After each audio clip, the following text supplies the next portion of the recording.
Hello, this is Angela Blueskies, and it is my pleasure to be with you again today and to share with you another dear friend and sister of mine who will have so much inspiration to share.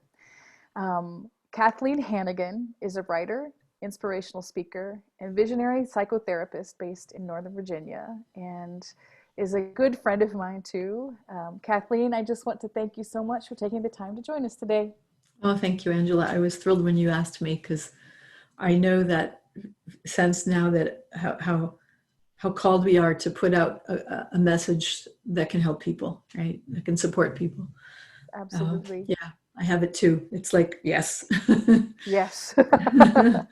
Yeah. um, so, as we were talking in preparation for this conversation today, I had so many ideas. But I'm wondering if we can begin today with you sharing an excerpt from the book that you released last year.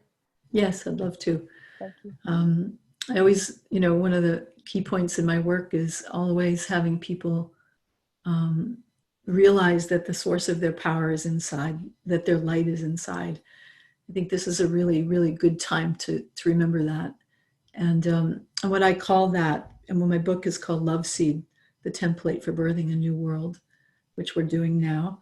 And so I refer to Love Seed as that kernel of infinite potential and goodness that's inside all of us. Okay. So here's from the book. Inside is the source of outside events. The way vibrational energy moves within the space of your body sets up a signal that attracts outside situations. Your inner vibrational self, or love seed, is the dominant site of change. It is very responsive and diaphanous to this universal energy. This energy is the source of the evolutionary signal that is stirring up mankind at this time. Our souls are being stirred from within. And this is me saying this now. There's a lot going on outside to reflect that. And that's why I chose this piece. All energy moves from the source of the vibrational to the emotional body to the physical body. We often attract a crisis to call on a mighty power within to go beyond a limitation. We are vibrational beings, and when we learn to energize ourselves from the inside via our connection to our vibrational body, or our love seed, rather than energizing ourselves from the outside via our connection to others, we claim a great power that can change everything, whether person, substance, or circumstance. The important thing to understand is you are not separate from this energy. All the various ways we attempt to secure outside energy are subconsciously generated from the memory of how energy first came to us, which is our nurturing imprint, i.e. mom and dad. It is held as a deeply ingrained limitation of energy flow arising from the imprint from your mother and father at birth. Spiritual teacher Zoe Murray described it like this: all life is like the river flowing. Mom is like the water in the river, and the banks are like dad, which means that the feminine is the movement and the banks are the masculine structure. Without water, there is no river, and without the banks, there is no river. We need both masculine and feminine energies to flow. If mom's river flows at 60% of her potential and dad holds the banks at 40% of his potential, mom carries more energy in this case, and thus more light. And most often, a child will identify with the parent with greater light or take care of the one with less. This imprint of our potential or our limitation is at the root of our yearnings, our connections, and our lives in general. The limitation of this imprint dominates our entire reality until it is recognized. It's not necessary for this limitation to be repaired, but simply unselected by shifting and raising energy inside. Healing is experiencing and transcending, choosing a new story or a larger myth. So it's experiencing and feeling and then going beyond it. It's really important. We have to feel it to heal it. There's truth to that.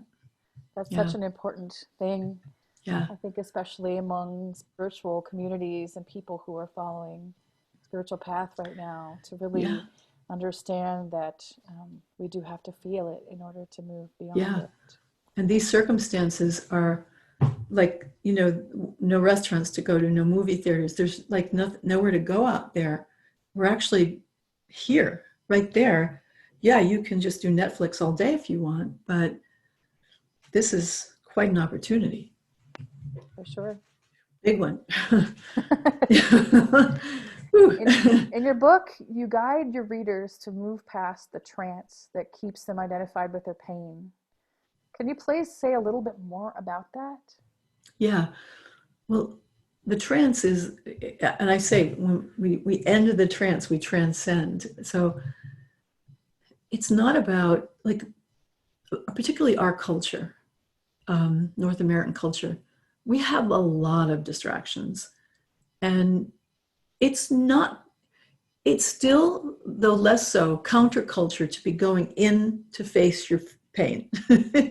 We have big pharma to take it away, and we have all kinds of substances and distractions. But the real truth is that we need to face that stuff and then transcend it. So to end the trance is to feel it and transcend it.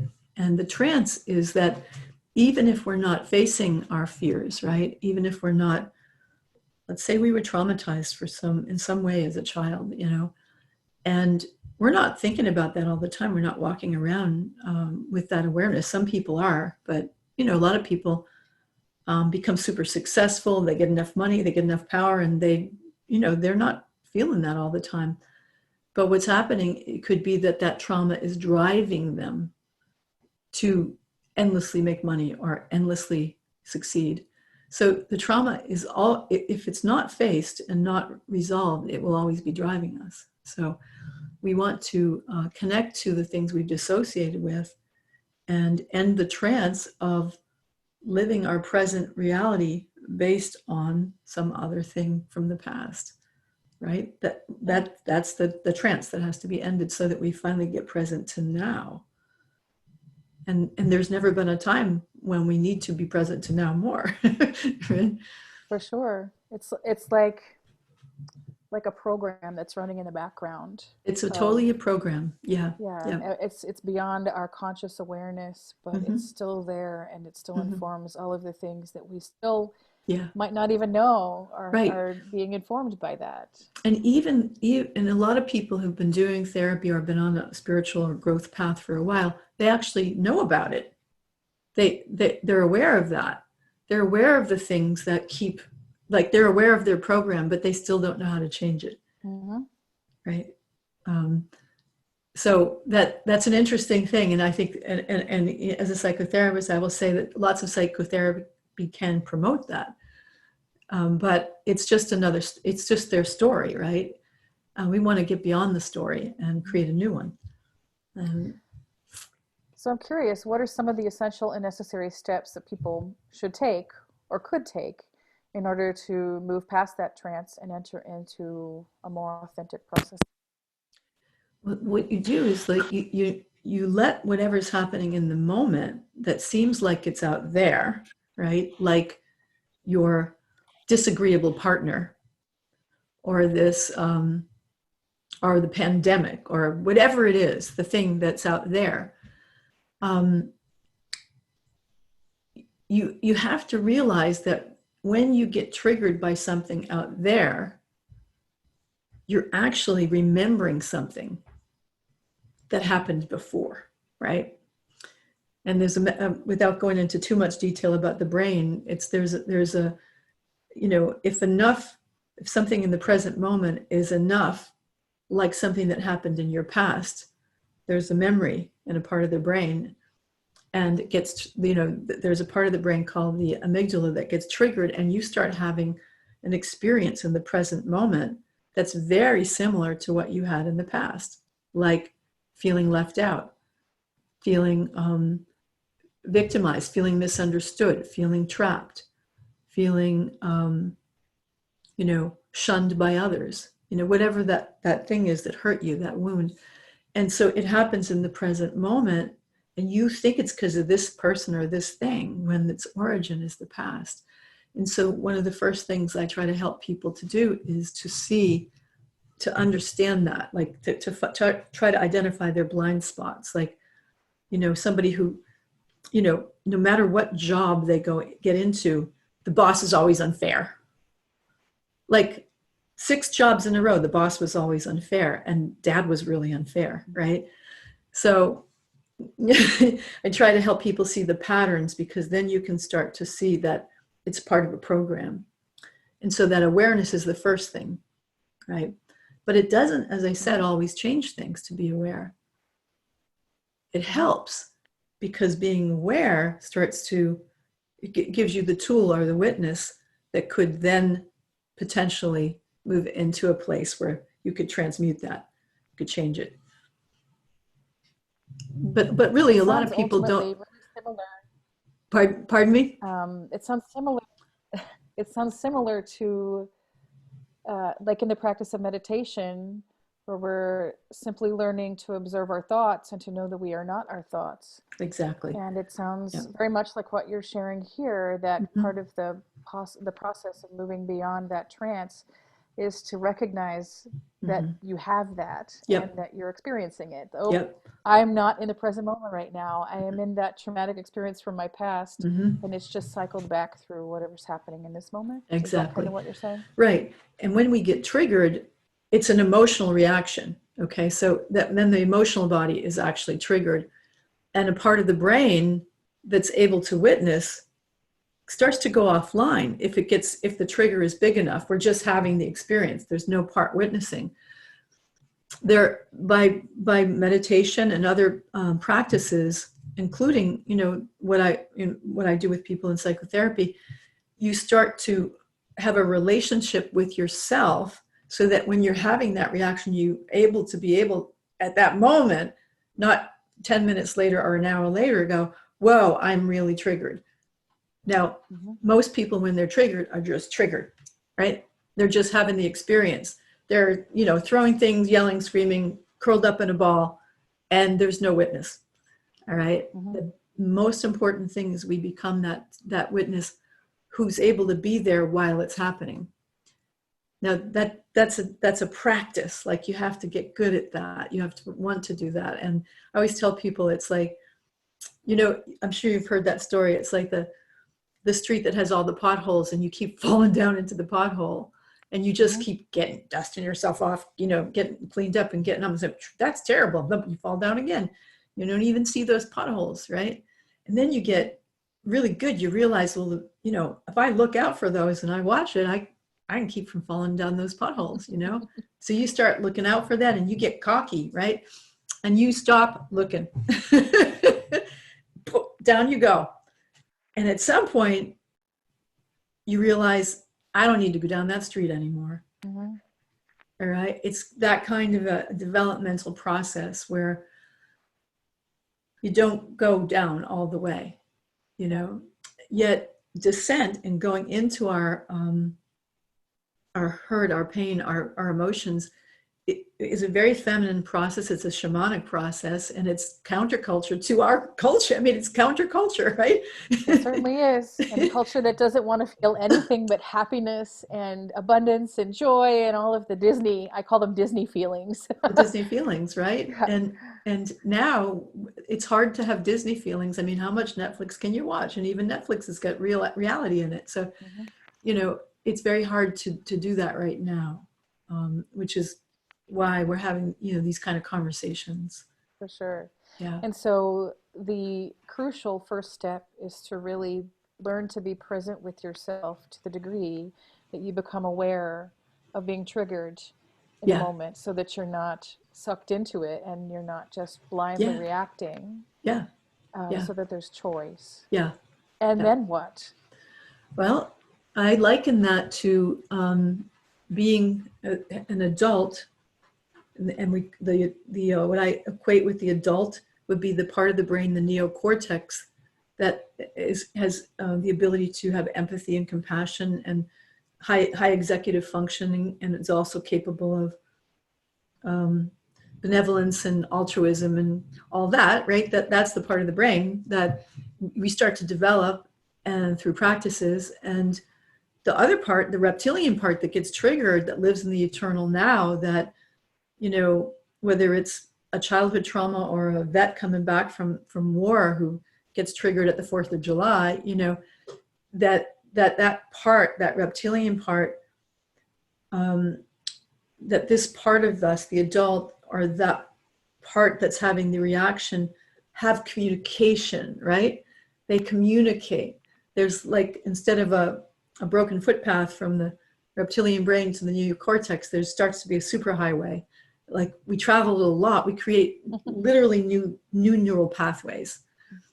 There's a saying in neurobiology that neurons that fire together wire together. So, as soon as somebody's voice gets raised, for some people, they go into a terror reaction, all right? Because that reaction is the wiring is such that activity is going to create that.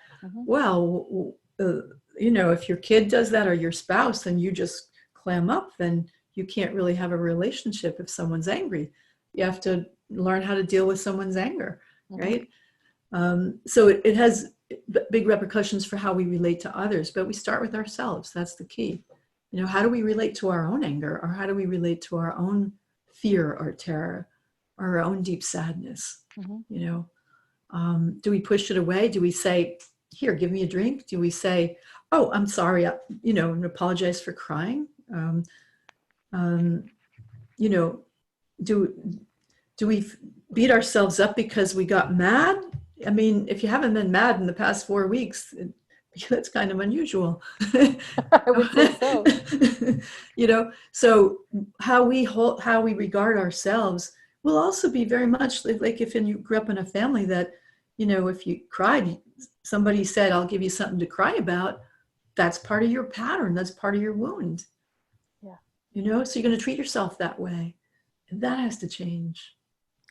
Yeah. And I think what's so beautiful about what you're pointing out right now is that as we come to be more kind and loving with ourselves through this kind of practice, we expand our capacity to be with others who are in that as well. Totally. And then we not only transform our personal relationships, but we transform our culture at large. That's the point. That's, for me, the ripple effect is everything. And we actually begin to transmute things. There are things that we actually don't have to keep going back to. We can be done with them. We can really, like, I will be honest with you. Luckily, I had a strong faith background. I'm very grateful for that, because I was very angry as a child, and I had a right to be, because I was hurt a lot, and I had hatred in my heart, and I had a place to go. I would go to confession, but I didn't like that I had hatred in my heart, because my basic nature is not hateful at all. My basic nature is very loving. So I had a lot of love in my heart, but I also had, like, I could feel hate, and I thought there was something wrong with me for a long time, and in that way, my faith didn't help me. But my connection to my own divine nature was what was important, and I actually don't have hate in my heart anymore, and I did transmute that. And I didn't grow up to be an angry person, though I was an angry child. And what started to help me was early on was prayer, but then meditation, and then finally psychotherapy, and then I ended up wanting to help people that way. But I know that we can heal these propensities, these patterns, the way that things fire. We can change them. I am living proof that that's possible. So, yeah. I love it. So it's really been a big part of your life's mission to help people to tend and ultimately master what you call the emotional body. Yeah. What is the emotional body exactly? Yeah, the emotional body, it is just that. It's part of our body. right? Our emotions are generated by our physiology and by our thinking. So we have a physical body, yeah, very solid and dense. And we have a mental body where we think and analyze. And some people mostly live up there, but those people have emotional bodies. They may not be in touch with them. Then we have the emotional body, which has to do with our limbic system, and it's all throughout our body, really. A lot of it's in our gut, like a gut feeling. That's where all those sayings come from, and why it's important to keep our guts healthy. And that emotional body is the closest to another body that is called the spiritual body, right? So we do have the non-physical. The emotions are pretty physical, though, because if you get really angry, you might see red, you might get flushed. Your physiology will change. If you're angry, if you're afraid, you'll get clammy and cold, and you may have a fight, flight, or freeze response, right? Mm-hmm. So there's a physiological reaction with the emotions, and a thought, for instance. That you're out to get me, right, can cause my emotional body to go into a fight or flight reaction the way I might have as a child. So our thoughts affect our emotions, and then our emotions, the more I get elevated in my emotion, the more it feeds the thought, and the emotions can feed the thought. So there's a loop, mm-hmm. right? And we want to be able to step into that loop, right? Like we want to be able to create some interference in a loop that has gotten out of control. The emotional body has a magnetic charge to it, literally a magnetic charge, and the biggest part of it being right here. The mental body has an electric charge, right? We send electric thoughts into the field. When the emotional and the mental get together, they create an electromagnetic charge. And when somebody's in that, then that's where no logic will get them. They're having a big reaction, a charged reaction. With that kind of thing, you have to learn. I mean, it's learning how to hold space for someone in something like that. Every therapist needs to learn that, and healers need to learn that, because that's when the person no longer is in the present moment. They're back having an experience that's connected to something else. And, to help a person in that, you have to bring a lot of presence and compassion and calmness and groundedness to that. And ultimately, the interesting thing is we have to learn to do that for ourselves. Mm-hmm. That's what I've been trying to teach people, is when they feel like that, that there is a part of you that is having that experience, that isn't that, as in Buddhist meditation, I am not my thoughts, I am not my feelings, I am not my electric charge either, right? Mm-hmm. But I sure am experiencing that. And the I am is not experiencing that, right?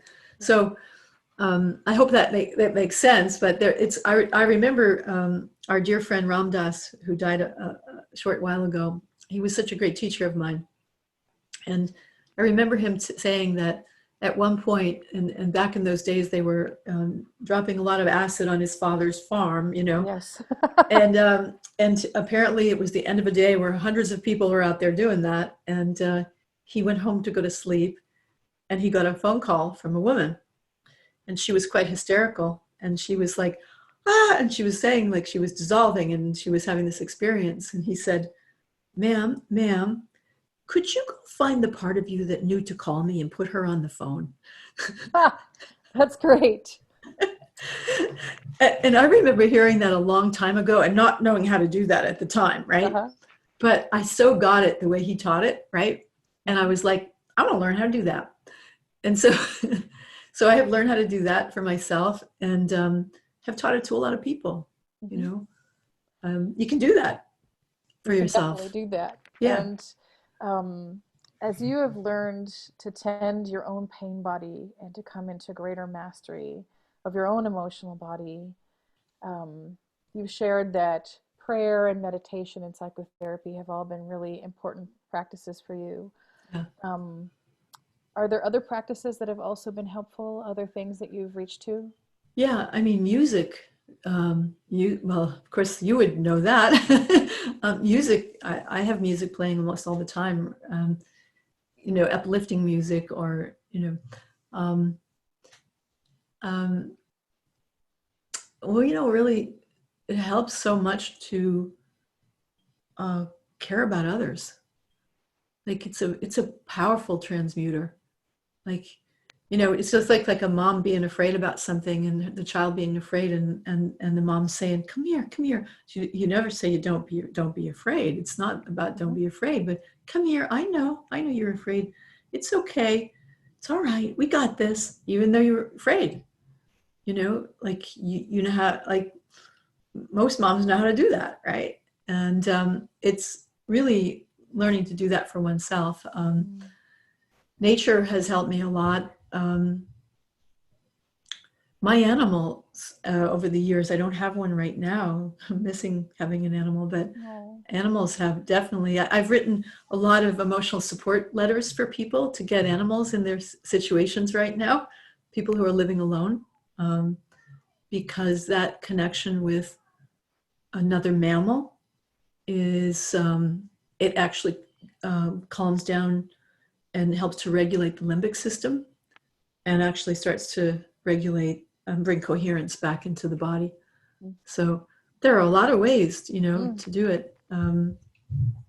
I like using tools of light, and probably the single most powerful tool that I've learned in my life is the power of compassion.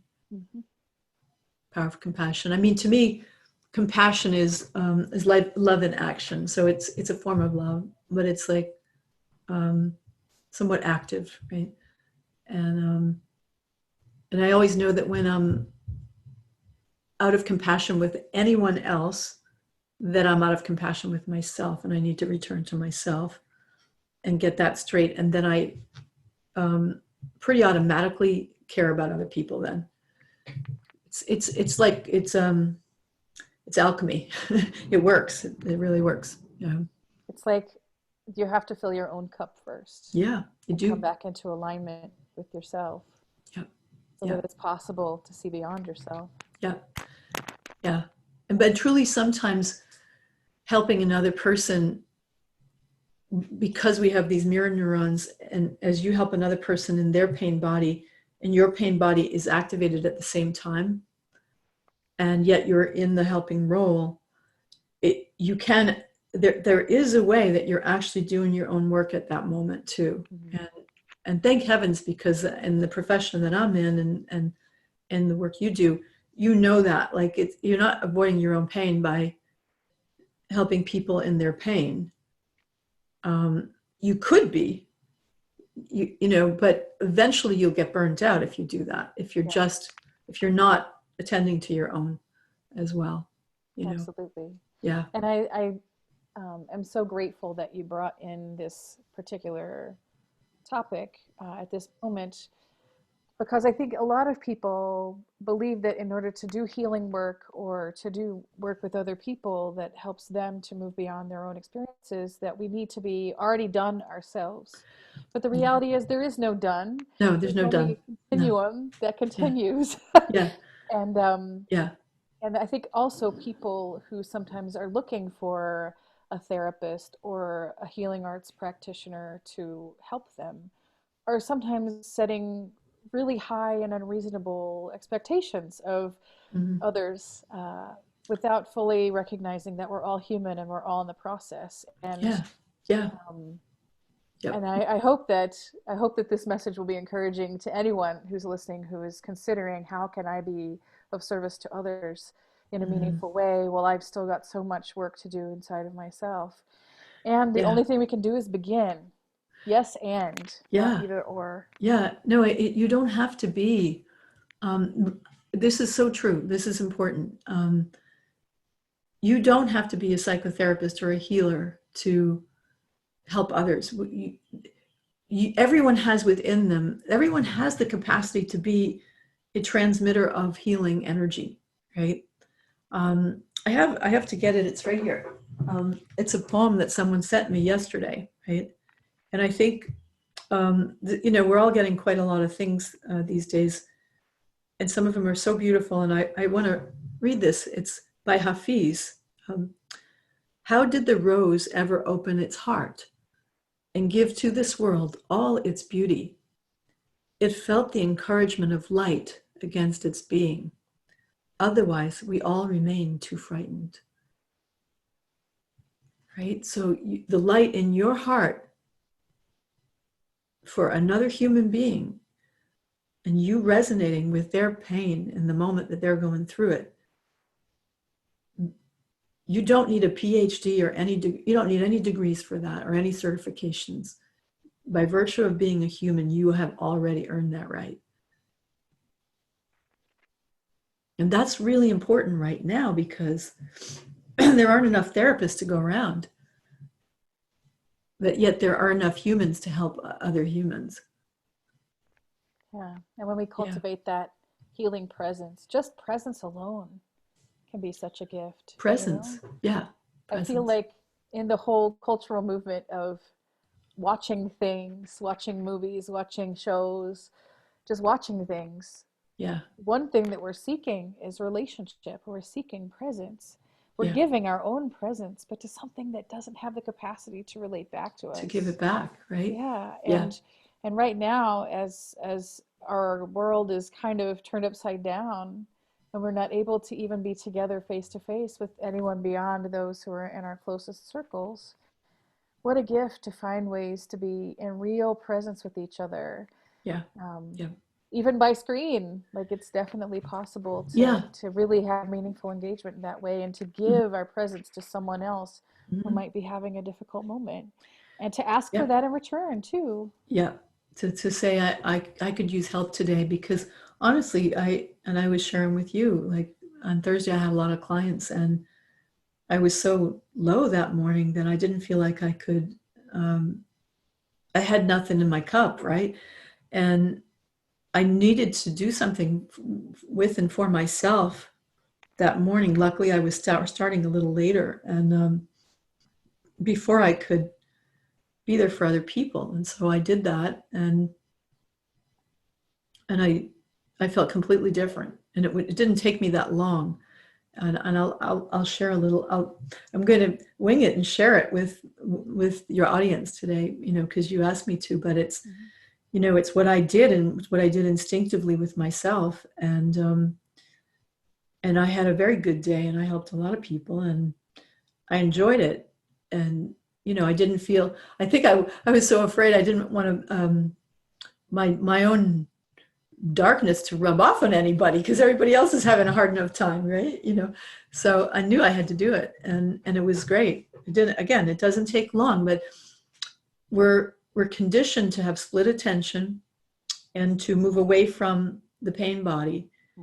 And you have to take your full attention and move it toward, which is going against two things we're conditioned, Sure.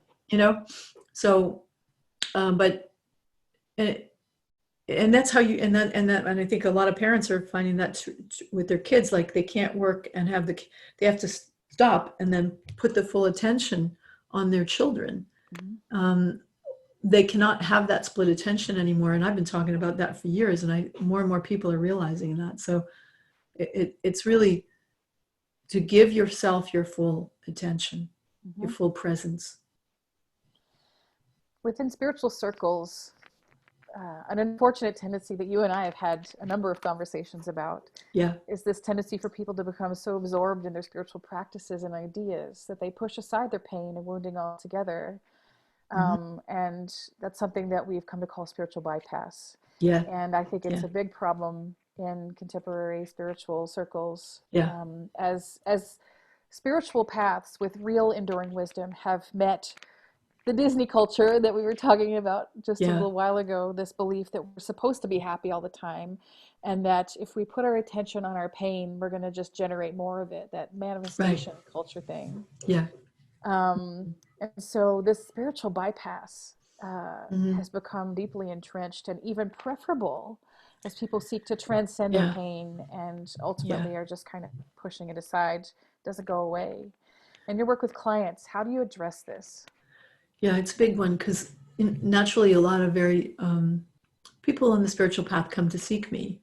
Um, and what we're calling a spiritual bypass is a person is dissociating from something, okay, some emotion, which is what people do to get through trauma. We like literally, a child might be being molested and not be able to endure that, and so they leave the body, right, and go to the light bulb or to the corner of the room. They literally leave the body, and dissociation isn't that big a deal. We dissociate when we um, pass our exit in the car, or we go into a movie theater and we enter into we leave, you know, we leave our life and we're dissociated from it for a couple of hours. So dissociation is a normal human thing to do.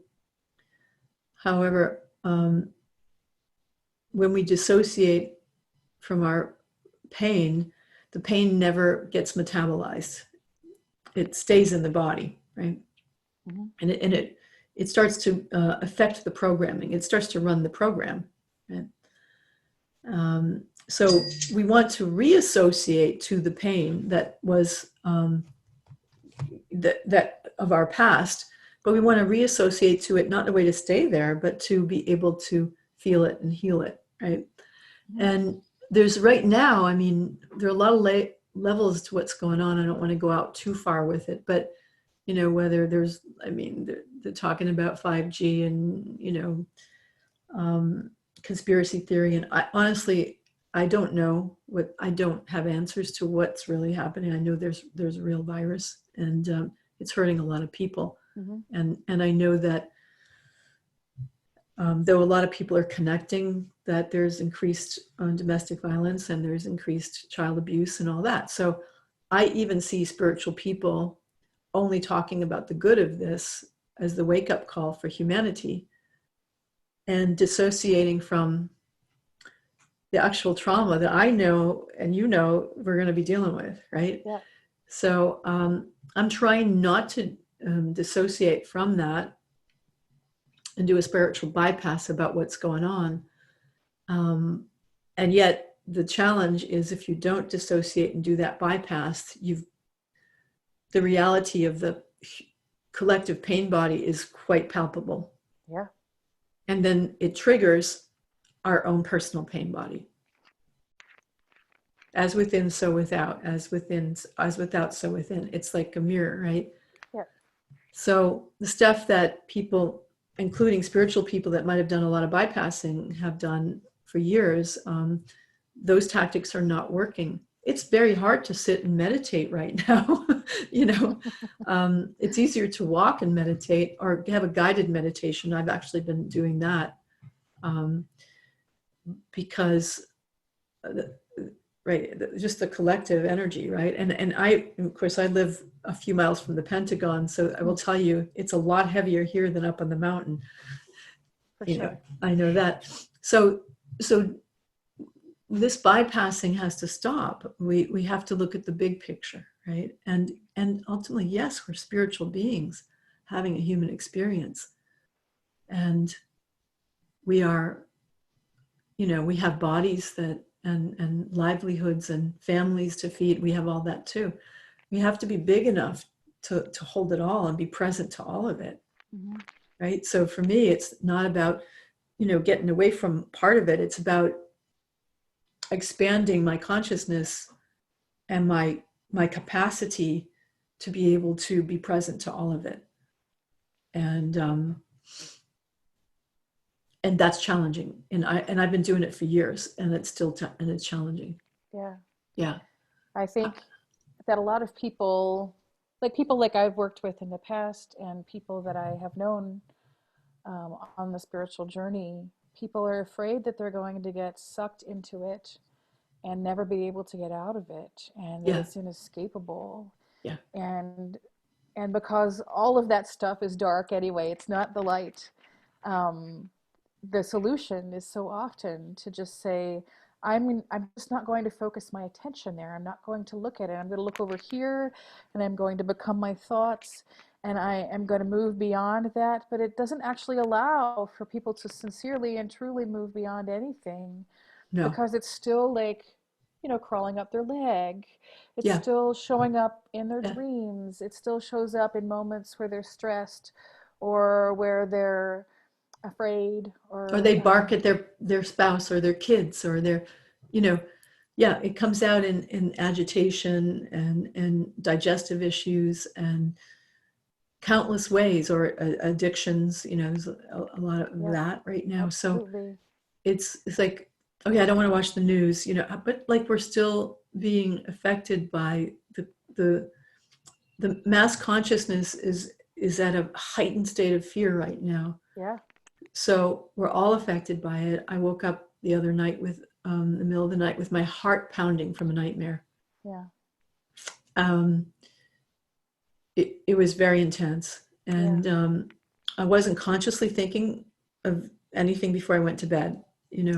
Took me a while to calm down, and I use that time to, I pray, breathe, and do all that, and just figure, okay, now I have several of my friends who are therapists going through that. They're helping a lot of people. I mean, I suppose maybe if you watch enough Netflix, you can avoid it. I don't know. I don't do that. I have no idea, but I don't necessarily think that's the way to go. Yeah, watch Netflix is some good stuff, but it's different right now. It like really bringing light. Darkness isn't contagious, right? Like darkness is darkness, right? Bring light into darkness and it changes, right?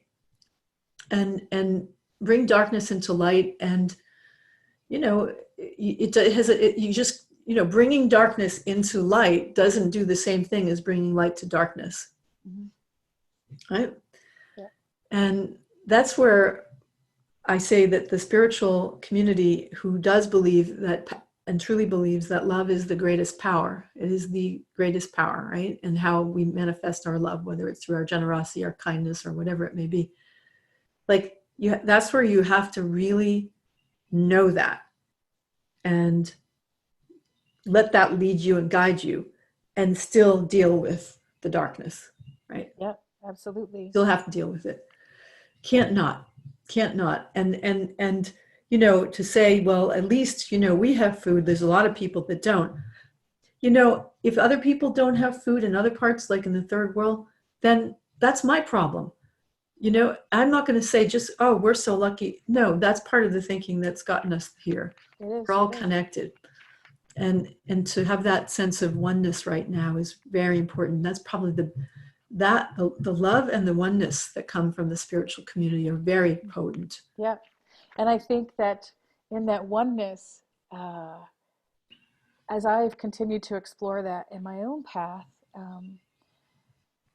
what you're saying is so right on. Like oneness as the experience not of being all one, connected to the universal light that is beyond this world and this reality and this paradigm, that doesn't ever suffer, that doesn't ever experience fear or sorrow.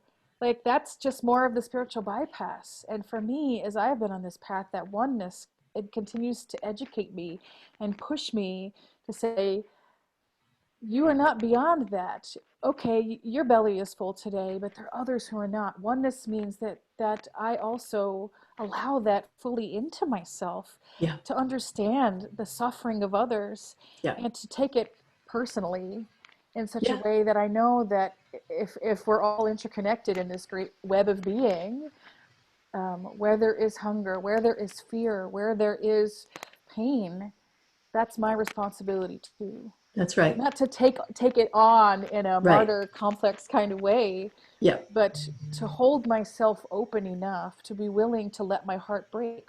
over That's and it. over again. Over and over. All of this, the pain that is in the world, real pain that the people don't have the privilege of being able to move away from. The people who are homeless and Mm-hmm. struggling in the streets and truly don't have any food and are now experiencing this pandemic in completely different ways. Like, Yep. Yep. that's my problem too. That is, yeah, it And it's like is. I can no longer shut my heart to that. Yep. And And the more you let your heart break, the more capacity you have for holding space and being light.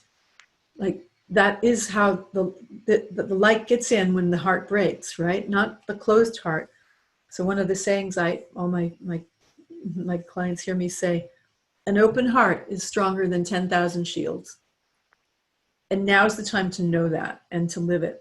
And that's not to say that there aren't some days like where you just need to not hear from anybody and kind of close up. That's okay, right? And do it on your, like I have to do it on my day off, right? yeah, but and I do, and I do. I did it yesterday. I gardened and I didn't have a lot of contact with people because I needed to just kind of curl in a little bit. But I still, I looked at the families playing outside in the common area, little children running around, and made me think of my little grandson, and just made me think, like, just it just before long I was thinking of the world again. So it was like, I don't think I can stop that. But no, now the real spiritual work is to be in the world and to know we are so much more, that we're divine in the world, and that we have so much light inside, that we have so much power and capacity for love, and that's how we're going to get through it. it is how we're going to get through it. After about the first week of things being closed down in the States, I woke up in the middle of the night, just shaking internally and shaking externally, almost shivering. And I woke up my partner and I said, "Oh my gosh, I think there's something really wrong with me." And I continued to shake for between 2 and 3 hours. Oh, wow. And it was pretty scary for a bit. And I am so grateful that I have context for these kind of things. Yeah, Otherwise, I would yeah, have probably called 911. right. But I just stayed with it, and I realized that that was my nervous system giving me the gift of discharging all of that That's right. energy that I was staying open to. Yeah, And so, how wonderful to have that lesson delivered so directly and so viscerally. And so now yeah, I really am trying to keep balance between I want my heart to be open. I want to know what's happening for people. I don't want to just eat a constant stream of media and fears and panic because our culture does that so well. yeah, Um, but I want to be able to stay open to it all and yeah, to also then know when my cup is overflowing and I yeah. need to maybe Pull give it back. time to settle Yeah, again. yeah. And um, Go to something like, when we were up at the mountain house. We built a fire pit and built a big fire. A couple of nights we sat out by the fire and prayed, and I dedicated the fire pit to all the hearts in the world, right? And we played music by the fire and we cried, and it was beautiful. And I felt better doing that. And I actually had a couple of people, because I wrote about it, and I have a lot of people that read my blog, and some people have said, maybe you're getting too involved, maybe you're reading too much or seeing too much. Are you okay? And I thought, gosh, normally people that read my stuff, they get what I was doing, but it was like, yeah, I'm fine, I'm good. In fact, I'm better after doing that, for you sure. know. So ignoring things has never been my way, and I know that avoidance is a defensive style for some people, Yeah, and I honor that. For those for whom avoidance is your defense, um, just stretch a little further, do what you can. Um, I think that there isn't any way that anybody can completely avoid anymore. It'd be hard to, because it's affecting everybody. yeah, So in that way, it's a powerful medicine, very powerful medicine. It is, absolutely. Yeah, yeah, So as we continue to be in this time of pandemic, it is likely that lots of people are experiencing triggering within their own emotional body, yeah, including triggering of trauma responses and even the triggering of ancestral and intergenerational traumas. yep, I'm wondering if you would lead us in a practice that is supportive in working with these trauma responses. yeah. I'm going to share the one that I've never done it before because I actually went through the experience myself the other day, Oh, but it's live and new and raw. So, but I'll be glad to do that. So what I'm going to do is invite people to gently close your eyes and soften into your body. Drop and soften into the cavern of your body. Just be there and feel where your body makes contact with the chair or the bed or the couch, whatever you're sitting on. And feel the support of the floor or the couch or whatever you're on. Feel it supporting your body. And become aware of you inside, your internal world. And let it be at the level of sensation that you become aware, like where you have tightness, where you have flutters, where you have constriction, where you might feel that there's like a weight. Sometimes lately I have felt like there's been an elephant on my chest, right? So just become aware.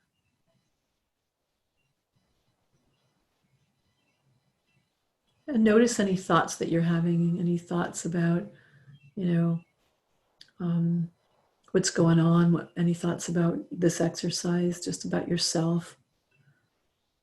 Keep bringing yourself present to your body.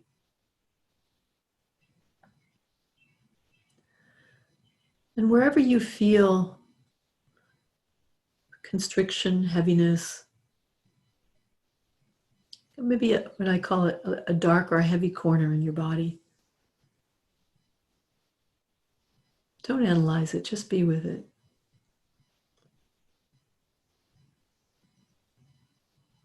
And see if you can travel back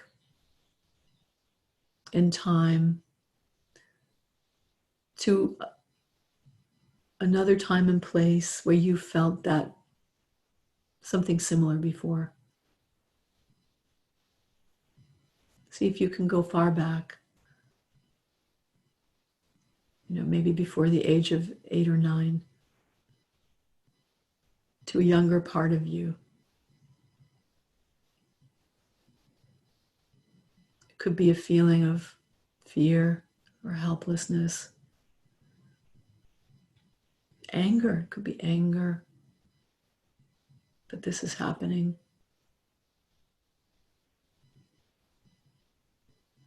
It could be anything you might keep telling yourself over and over, or you keep feeling lately.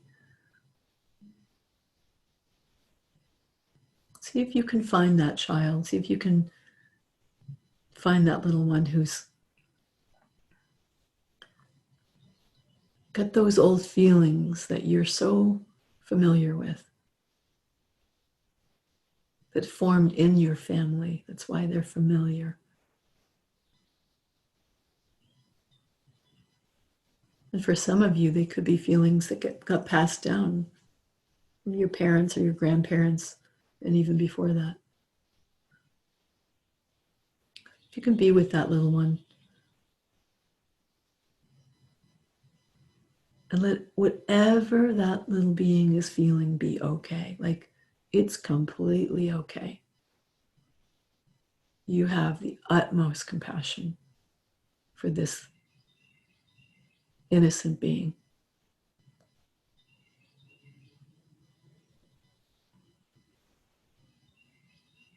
And let your full presence be there with this part of you. All of you. Your body, your mind, your spirit, your heart. Be fully present to this little one. Just breathe into this, the center of your chest, toward the back, toward your spine.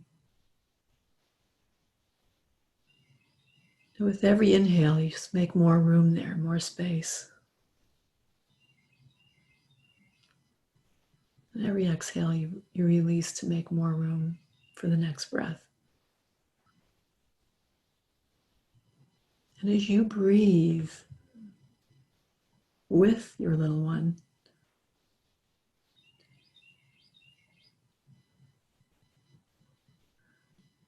whatever they were feeling starts to sync up with you, with your breath. Kind of regulates to you, to your willingness to just be there with compassion.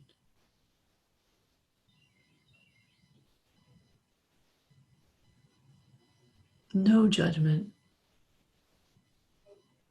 just a sweet acceptance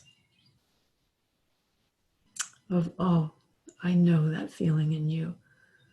I know that familiar feeling. It's okay.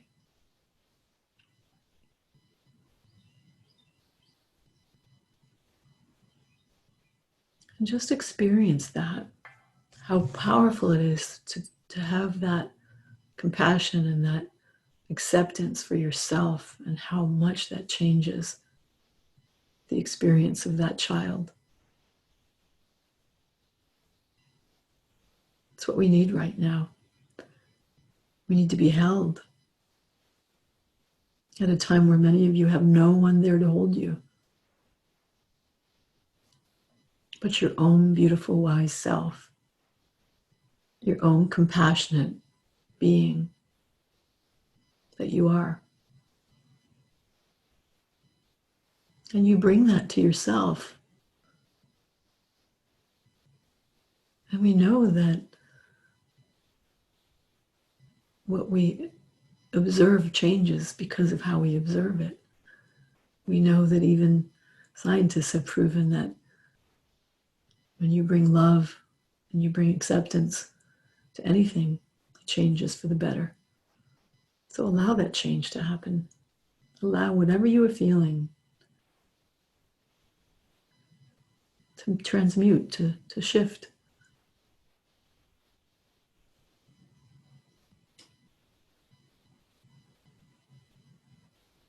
And be really grateful that you have this moment with your own self.